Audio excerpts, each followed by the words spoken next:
4장 13절로 22절 말씀입니다. 구약 성경 1073페이지에 있습니다. 우리 찾으시면 자리에 일어나셔서 함께 교독하도록 하겠습니다. 예레미야 14장 13절부터 22절까지의 말씀입니다.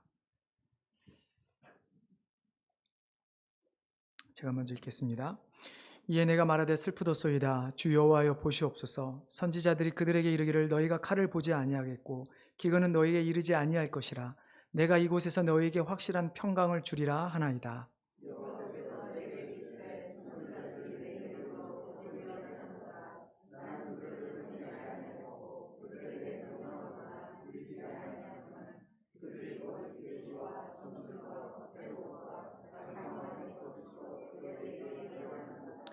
그러므로 내가 보내지 아니하였어도 내 이름으로 예언하게 이르기를 칼과 기근이 이 땅에 이르지 아니하리라 하는 선지자들에게 대하여 여호와께서 이와 같이 말씀하셨노라. 그 선지자들은 칼과 기근에 멸망할 것이요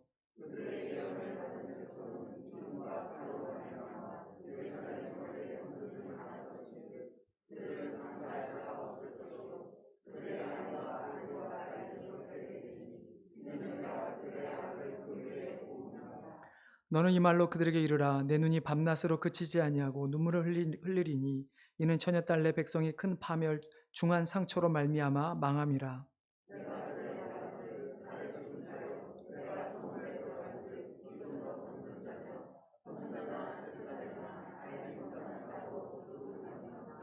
주께서 유다를 온전히 버리시나이까? 주의 심령이 시온을 싫어하시나이까? 어찌하여 우리를 치시고 치료하지 아니하시나이까? 우리가 평강을 바라도 좋은 것이 없고 치료받기를 기다리나 두려움만 보나이다.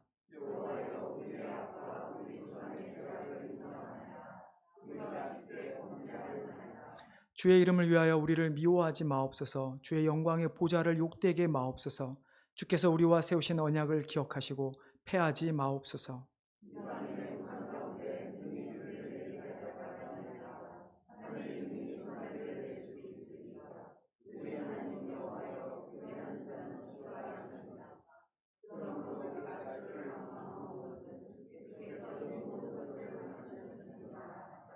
아멘. 네, 자리에 앉아주시기 바랍니다.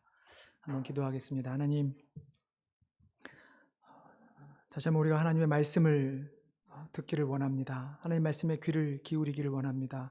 하나님 우리의 귀와 우리의 마음을 열어주셔서 말씀하신 것을 듣고 또 듣는 대로 우리 마음에 새겨서 그 말씀대로 살아가는 주의 백성들 되게 도와주시옵소서. 감사하며 예수님의 이름으로 기도드리옵나이다. 아마 여러분 모든 분들이 이런 생각을 한번 해보셨을 것 같습니다. 예수를 믿긴 하는데 과연 내가 지은 죄 때문에 구원받을 수 있을까? 과연 나는 하나님으로부터 용서를 받을 수 있을까? 하나님의 심판을 피할 수 있을까? 분명히 하나님께서는 범죄한 자들을 심판한다고 하셨는데 아마 이런 생각을 안 해보신 분은 한 분도 없을 것 같습니다. 우리가 결론부터 말씀드리자면 이제 오늘 우리가 나눌 본문에 대한 말씀인데요.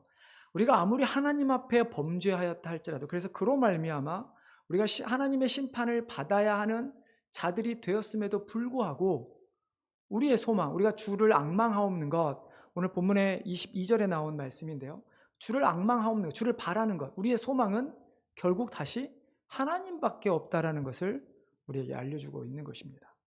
여러분 오늘 본문으로 한번 들어가 보겠습니다. 예레미야라고 하는 선지자는 예루살렘 근처에 있는 한 5km 정도라고 이야기를 하는데요.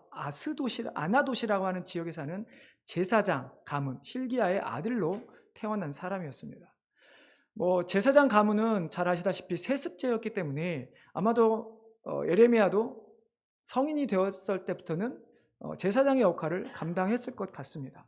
그런 예레미야가 이제 하나님의 부르심을 받고 선지자로 활동을 하게 됩니다. 예레미야가 선지자로 활동할 당시에 어떤 유다의 상황 그리고 그 당시 그 주변의 상황을 우리가 조금은 이해해야 할 필요가 있습니다. 한번 예전에 말씀드린 것 같기도 한데요. 그 당시에 근동 지역의 패자였던 아수르라는 나라가 이스라엘을 북이스라엘 멸망시킨 나라였죠. 이 아수르의 어떤 강한 왕이 죽은 이후에 아수르의 내란이 일어납니다. 그래서 세력이 약해졌을 때 아수르의 조공을 바쳤던 애굽이라는 나라와 또 유다가 독립을 하게 됩니다. 그런데 이제 이 독립을 한 이후에 아수르가 다시 한번 재기를 하려고 이제 다시 이제 싸움을 하려고 준비를 하는 과정 가운데 이 유다 입장에서는 아수르가 커지는 것이 결코 좋지가 않은 것이죠. 그래서 이 아수르는 죄송합니다. 바벨론이 아수르 독립을 했고, 그래서 아수르는 애굽이라는 나라와 협력을 해서 자신을 독립해 나간 바벨론과 유다를 다시 합병하려고 노력을 하게 됩니다. 자, 그래서 유다 입장에서는 자신이 다시 아수르로 들어가기를 원치 않았기 때문에 아수르와 동맹을 맺은 애굽을 공격을 하게 되죠. 근데 결국 이 애굽의 공격의 전쟁에서 요시아가 죽게 됩니다. 그리고 애굽의 느고 왕에 의해서 여호와김이라는 왕이 이제 내정을 시작을 하게 되죠. 그래서 결국은 이런 애굽과의 전쟁 가운데 요시아가 죽고 점점 더 세력은 약해져서 남유다도 결국은 586년에 BC 586년에 멸망을 당하게 되죠. 자, 학자들의 견해에 의하면 예레미야가 언제 부르심을 받았는가? 그것은 대략 요시아 왕 13년, 그러니까 BC 627년경에 남유다의 선지자로 활동을 하게 됩니다. 북이스라엘은 아수르에서 722년에 멸망당했으니까 결국은 예레미야는 북이스라엘이 멸망한 이후에 남유다에서 활동했던 선지자인 것이죠. 자, 이 당시에 남유다의 상황을 우리는 살펴봐야 합니다. 남유다의 상황은 히스기야 왕이, 우리가 잘 알고 있는 히스기야 왕이 죽은 이후에 당시에 최고의 악한 왕 중에 하나였다라고 하는 므낫세라는 왕과 아몬, 이 두 왕이 무려 57년이라는 기간을 유다를 다스리게 됩니다. 그리고 그 57년 동안에 정말 모든 종류의 우상이란 우상 숭배는 다 하고 종교적으로 도덕적으로 하나님 앞에 죄를 짓게 되는 상황에 놓이게 됩니다. 단순히 왕만이 아니라 왕이 그것을 장려했고 모든 남유다의 백성들이 하나님 앞에 범죄하게 되게 되죠. 그래서 하나님께서는 남유다에게도 심판의, 결국은 멸망의 심판의 메시지를 선포하셨습니다. 이러한 때 남유다에 정말 유다의 마지막 선왕이라고 하는 요시야 왕이 즉위를 하게 됩니다. 그리고 그 요시야 왕이 우리가 잘 아는 것처럼 종교개혁을 일으키게 됩니다. 모든 우상을 타파하고 이제 하나님께 우리가 돌아가자라고 이야기를 합니다. 근데 그럼에도 불구하고 57년이라는 그 기간 동안 우상 숭배에 찌들어 있었던 남유다 백성들은 완전한 개혁을 이루지를 못하게 됩니다. 계속해서 누적된 그 악행들, 습관화된 우상 숭배를 버리지 못하고 계속해서 하나님 앞에 죄를 범하게 되는 것이죠. 그래서 요시야 왕이 애굽 왕과 싸움에서 패한 이후에, 죽은 이후에 그 느고가 세운 왕들, 결국은 그 왕들은 다시 모든 우상을 다시 회복했고, 그래서 하나님의 심판으로 말미암아 멸망을 당하게 되죠. 자, 이러한 시기에 예레미야 선지자는 하나님의 심판을 남유다에 선포하고 있는 상황입니다. 다시 정리를 하자면 간단하게 생각해 보면 이미 북이스라엘이 하나님께 범죄함으로 멸망을 당했습니다. 그들은 자신들의 동료, 자신들의 동족인 북이스라엘이 멸망하는 것을 자신의 눈으로 보았습니다. 그런데도 불구하고 그들은 여전히 죄를 짓고 있는 것이죠. 자, 이 사실을 선포하는 예레미야의 입장은 어떨까요? 그 예레미야서를 우리가 읽는 우리의 첫 느낌은 아마 예레미야 선지자와 비슷할 것 같습니다. 두려움. 아마 두려움의 감정이 가장 먼저 생겼을 것입니다. 이제 북이스라엘처럼 남유다도 멸망을 하겠구나. 그 멸망의 메시지를 선포했던 예레미야는 그래서 우리가 눈물의 선지자로 말을 하고 있는 것이죠. 하나님께서 아브라함을 부르신 후에 이스라엘 백성을 이끄시는 것 가운데 보여주신 그 대부분의 모습은, 여러분의 머릿속에 있는 모습 중에 많은 대부분의 모습은 아마 심판의 모습일 것입니다. 물론 하나님께서 인간을 창조하신 후에 다른 어떤 것보다 가장 좋아하셨고, 그래서 하나님께 순종하는 자들에게는 복도 주셨고, 고난중에 부르짖었을 때 하나님께서 모세를 통해서 애굽에서 탈출도 해주셨고, 젖과 꿀이 흐르는 가나안 땅으로도 인도해 주셨습니다. 그럼에도 불구하고 우리가 구약 성경을 읽으면서 우리 머릿속에 있는 가장 큰 하나님에 대한 이미지는 어떤 하나님입니까? 심판의 하나님, 그리고 두려움의 하나님이시죠. 앞서 언급한 대로 남유다의 상황, 북이스라엘 멸망을 보면서 절대로 우상을 버리지 않고 죄를 자복하지도 않고 하나님의 긍휼하심을 바라며 돌아가서 했음에도 불구하고 하나님을 찾지 않았던 종교적 타락에서 벗어나지 못한 채 점점 더 하나님에서 멀어져가는 남유다의 그 모습. 결국 하나님께서는 그들을 향해 심판의 메시지를 선고했고 심판을 하기 시작합니다. 우리가 오늘 읽은 예레미야에서 14장 1절부터 보면 심판의 일환으로 극심한 가뭄이 유다에 들게 됩니다. 가뭄이 얼마나 심하였냐면 1절부터 읽어보시면 아시겠지만 인간이 먹을 수 있는 식수는 둘째치고 농사를 지을 수 있는 농업용수도 없고요. 심지어 들짐승조차도 먹을 수 있는 물이 없을 만큼 가뭄이 들게 됩니다. 하나님께서 그들을 향해서 칼과 기근으로 심판하신다는 심판 중에 지금 기근의 심판을 그들은 당하고 있는 것이죠. 이에 예레미야 선지자 하나님께 부르짖습니다. 하나님 제발 용서해 주십시오. 이들을 기억해 주시고 그들을 벌하지 말아 주십시오. 그러나 하나님은 예레미야에게 이렇게 이야기합니다. 남유다가 죄에서 돌이키지 않았기에 그들의 죄를 내가 기억하고 벌할 것이다. 그리고 그들을 위해 복을 구하지 말라. 여러분, 이런 두려움과 절망이 있을까요? 여러분 한번 생각을 해보십시오. 하나님께서 범죄한 백성을 벌하실 때 그 하나님의 모습을 우리가 솔직히 쉽게 상상할 수는 없지만 그러나 여러분 한번 구약에 있었던 그 많은 일들을 한번 생각해 보십시오. 아니면 지금 이 세상에 일어나는 수많은 전쟁과 기근, 어떤 자연재해들이 지금 당장 이곳에 모든 것이 일어난다고 한번 생각을 해 보십시오. 그런 케이아스가 어디 있을까요? 오늘 이 본문만이 아니라 우리가 구약을 보면 분명히 하나님께서 자신에게 범죄한 자들을 심판하시는 그 모습에 우리는 두려움을 느낄 수밖에 없는 것입니다. 여러분 이 세상에 일어났던 처음 죄가 무엇입니까? 하나님에 대한 불순종이죠. 아담과 하와가 하나님의 명령을 따르지 않고 선악과를 따먹은 사건입니다. 그에 대한 결과가 무엇입니까? 죽음입니다. 야고보 사도도 이렇게 이야기합니다. 욕심이 잉태한즉 죄를 낳고 죄가 장성한즉 사망을 낳느니라. 결국 우리 인간은 태어나서 인간이 가지고 있는 이 죄의 본능 때문에 욕심이라는 것을 갖게 되고 그 욕심이 커져서 죄를 짓게 되고 그 죄의 결과는 결국 우리는 다 죽음에 놓일 수밖에 없다는 것이죠. 여러분 이 세상에서 가장 두렵고 절망스럽고 공포스러운 순간이 언제입니까? 바로 죽음에 놓여 있을 때입니다. 여러분 우리말 표현 중에 이런 표현도 있죠. 그래서 개똥밭에 굴러도 이승이 낫다. 그만큼 죽음은 두렵고 우리의 생명은 소중하다는 것입니다. 어느 누구도 나는 죽음이 두려워하지 않아 라고 할 수 있는 사람은 없다는 것입니다. 실제적으로 죽음을 맞닿게 되면 그 공포는 아주 극심하게 된 것이죠. 여러분 죽음보다 더 두려운 것이 있습니다.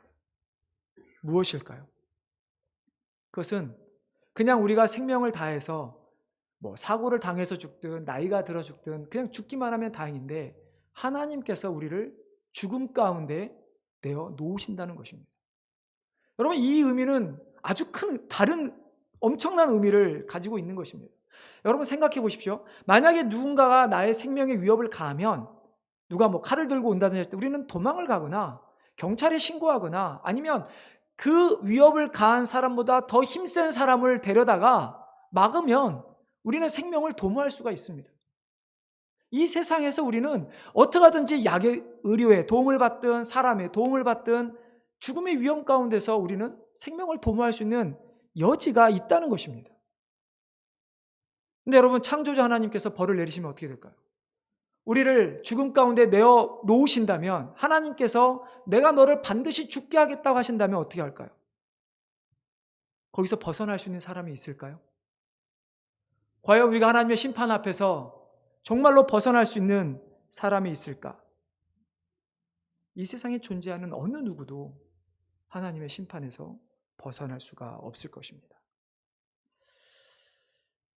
근데 여기에 우리가 그렇게 하나님의 심판 앞에 역시 놓여 있는데, 남유다가 지금 하나님의 심판 앞에 놓여 있는데, 이들에게 더 크다기보다는 한 가지 문제가 더 발생합니다. 무엇입니까? 그들로 하여금 착각에 빠지게 하는 자들이 있다는 것입니다. 그들을 미혹해 하는 자들이 있다는 것입니다.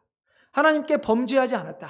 아니, 너희가 범죄했다 할지라도 하나님은 너희를 용서하실 거야. 너에게 평안을 주실 거야 라고 하는 선지자들이 있다는 것입니다.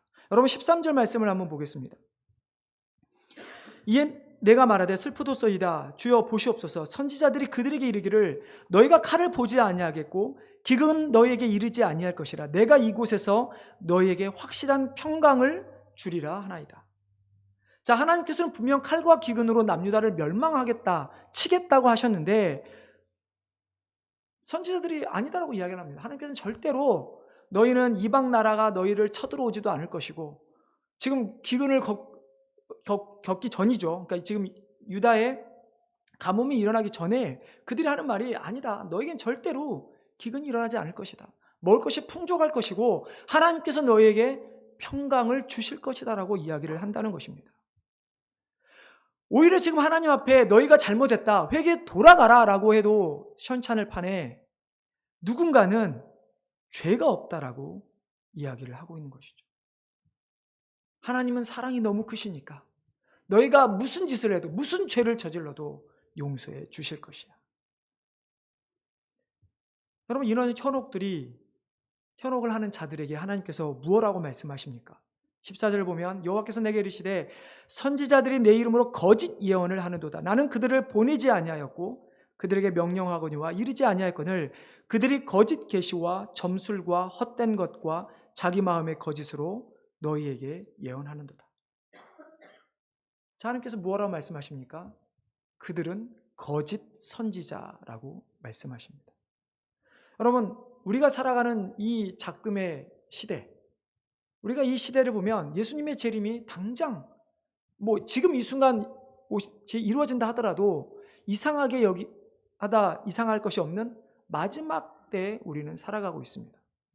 여러분, 이 마지막 때에 대해서 어떤 일이 일어날 것인가에 대해서 주님도 우리에게 말씀하셨죠. 마태복음 24장에 보면 예수님께서 세상 끝날에 일어날 징조들에 대해서 말씀을 하십니다. 많은 것들을 말씀하신 것 중에 가장 먼저 말씀하신 것이 무엇인가? 마태복음 24장 4절 5절에 이렇게 말씀하십니다.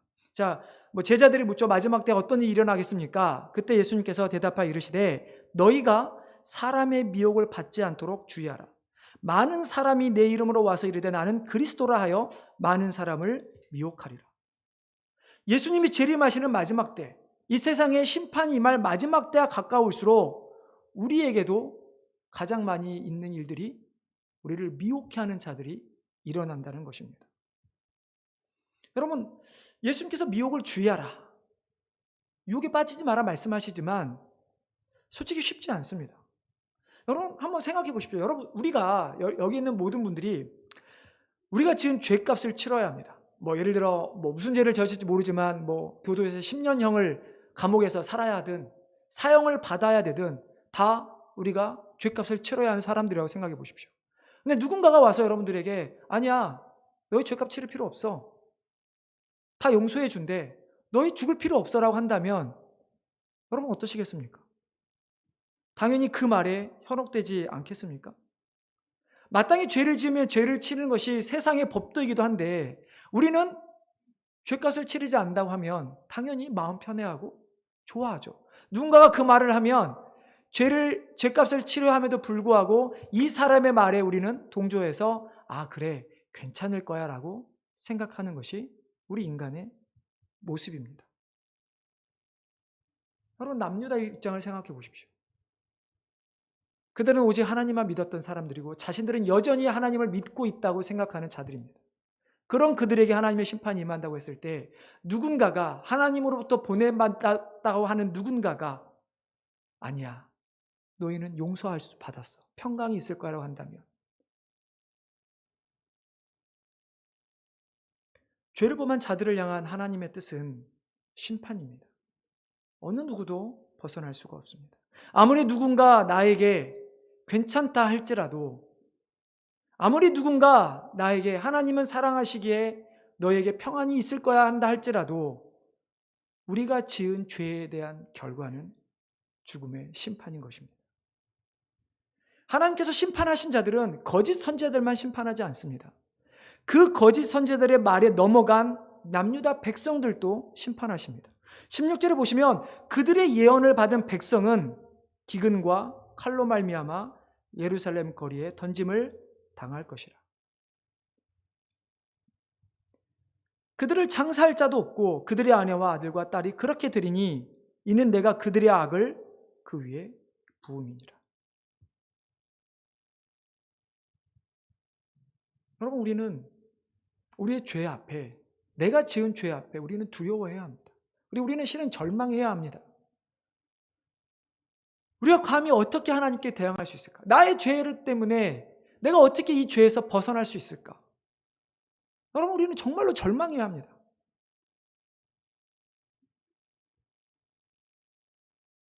우리는 하나님께 범죄하여 하나님의 심판을 받을 수밖에 없는 우리. 어떤 방법으로도 아무리 누가 현혹한다 할지라도 어떤 방법으로 하나님의 심판을 피할 수 없는 죄인인 우리. 그런 우리가 할 수 있는 그 죄에서 벗어날 수 있는 유일한 방법이 있죠.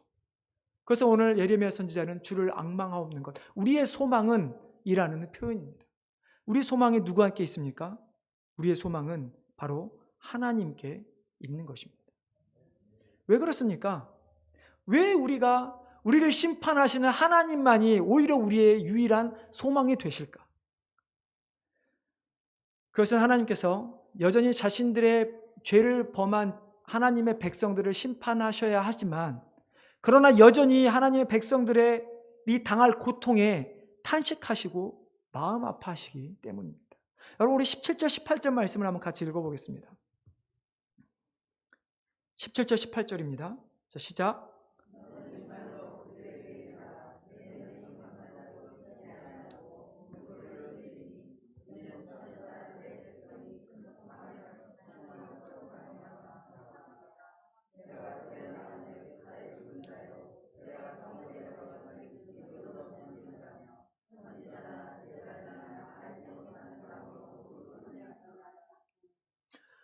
하나님께서 하나님의 심판 때문에 심판을 당한 사람들이 기근으로 죽고 칼 때문에 세상을 향해 떠돌아다니는 그들을 향해 뭐라고 말씀하십니까?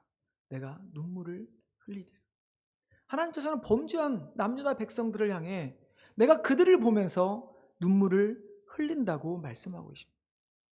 하나님께서는 남유다만이 아니라 우리의 죄, 우리가 죽어야 하는 우리의 안타까움을 보시고도 지금 눈물을 흘리고 계신다는 것입니다. 우리가 하나님 앞에 죄를 지어 심판을 받게 되었지만 그러나 역시 하나님이 우리를 향해 탄식하고 계시기에 그 하나님만이 우리의 유일한 소망이 되시는 것입니다. 그래서 우리는 아무리 죄를 지어도 아무리 하나님께서 우리를 심판한다 하실지라도 우리는 하나님밖에 매달릴 수밖에 없는 것입니다. 여러분, 한번 어린 자녀들을 여러분 이미 아마 애들이 주로 다 키우셨을 텐데요. 우리 아이가 어렸을 때 한번 생각해 보십시오. 아이가 뭔가 잘못을 합니다. 근데 그 잘못한 것을 괜찮아, 계속해, 이런 부모가 있습니까? 아니면 아이를 혼내시겠습니까? 만약에 그 아이 옆에 누군가가 어른이든 친구든 간에 아니야 괜찮아 너 이 나쁜 짓에서 너희 엄마 아빠는 절대 너를 혼내지 않을 거야 라고 하는 누군가가 붙어 있다고 생각을 해보십시오.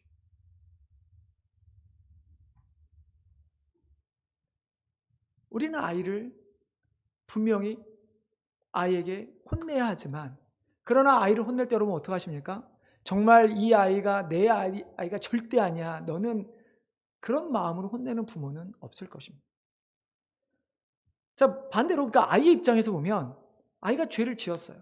그러면 자기가 잘못한 것을 알아야 할 뿐만 아니라 그 아이가 돌아갈 수 있는 곳은 부모밖에 없는 것입니다. 여러분, 이게 부모와 자식 간의 관계입니다. 마찬가지로 하나님께서도 하나님과 우리의 관계가 이런 관계인 것입니다. 자녀인 우리가 잘못을 하지만 그래서 심판을 하시지만 여전히 우리를 사랑하시기 때문에 너희가 돌아올 곳은 나밖에 없다. 나에게 돌아오라라고 말씀을 하시는 것이죠. 예레미야 선지자가 남유다를 위해 기도합니다. 하나님, 그것이 지금 우리가 읽은 하반절에 나와 있는 19절부터 22절의 내용인데요. 하나님, 남유다를 버리지 마시고 치유하여 주시옵소서. 하나님, 우리와 우리 조상의 죄를 인정하나이다. 우리가 주께 범죄하였나이다. 그러나 하나님의 이름을 위하여 우리를 미워하지 마시고 하나님께서 우리에게 주신 언약을 기억하여 주시옵소서. 이 극심한 가운데, 이 가뭄의 이 기근이 극심한 가운데 누가 비를 내릴 수 있겠습니까?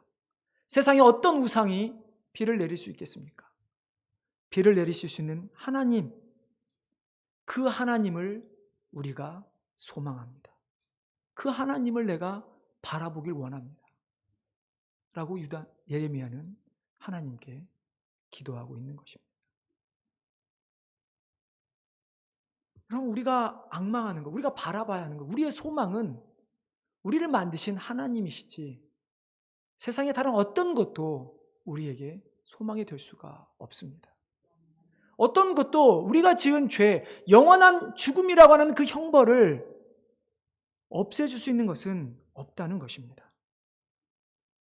주를 앙망하옵는 것, 우리에게 소망이 되는 것, 우리가 죽음 앞에서 우리의 육체의 죽음, 영혼의 죽음, 영원한 죽음이라는 하나님의 심판 앞에서 소망이 되는 것, 그 심판을 허락하신 하나님께서 창조주가 되셔서 우리를 사랑하시기 때문인 것이죠. 창조자 하나님께서는 우리가 죄를 지을 것도 아셨고 그렇게 우리가 마땅히 심판을 받아야 하는 것도 아셨지만, 그러나 그 공의의 하나님은 역시 또한 우리를 너무나 사랑하시는 사랑의 하나님이신 것입니다. 그래서 우리에게 그 하나님의 심판을 벗어날 수 있는 방법을 주셨죠. 바로 예수 그리스도를 통해 우리를 구원해 주신 것입니다. 여러분, 이것이 우리에게 희망이 되어야 하는 것입니다. 물론 우리가 죄가 아니어도 우리는 이 땅에서 수많은 고통과 시련을 당하게 됩니다. 우리가 하나님께 소망을 두는 것은 단순히 뭐랄까요? 우리의 어떤 죄의 문제만을 해결하기 위해서 하나님께 소망을 두는 것이 아니라 우리가 이 땅에서 살아가는 동안에 정말 가장 좋은 길로, 가장 하나님이 원하시는 길로, 우리가 가장 행복할 수 있는 길을 인도하실 수 있는 분이 하나님밖에 없기 때문에 우리는 하나님께 소망을 두어야 하는 것이죠. 여러분, 아담과 하와가 하나님의 불순종으로 말미암아 가장 불행하게 된 것이 무엇입니까? 에덴 동산에서 쫓겨난 것일까요? 그들이 일을 해서 먹고 살아야 하는 것일까요? 하와처럼 해산의 고통을 하는 것일까요? 그게 정말 불행일까요? 그게 아니라 하나님으로부터 떠난 것, 하나님 안에 살지 못하고 하나님 밖에서 살아가는 것이 우리 인간에게 주어진 최대 불행인 것입니다. 그리고 우리는 예수 그리스도로 말미암아 다시 하나님 안에 들어갔고 그로 말미암아 우리는 진정한 행복을 누리게 된 것이죠. 성도 여러분, 여전히 하나님이 두렵기만 하십니까? 여전히 죄를 짓는 나의 모습 때문에 하나님의 심판이 두려우십니까? 물론 두려워해야 합니다. 절망도 해야 합니다. 그러나 또한 감사하시기 바랍니다. 하나님의 사랑을 느껴보시기를 바랍니다. 마땅히 심판받을 우리가 심판받는 것이 안타까워서 탄식하시는 그 하나님, 우리가 그 하나님이라면 우리의 소망을 둘 수 있지 않을까요?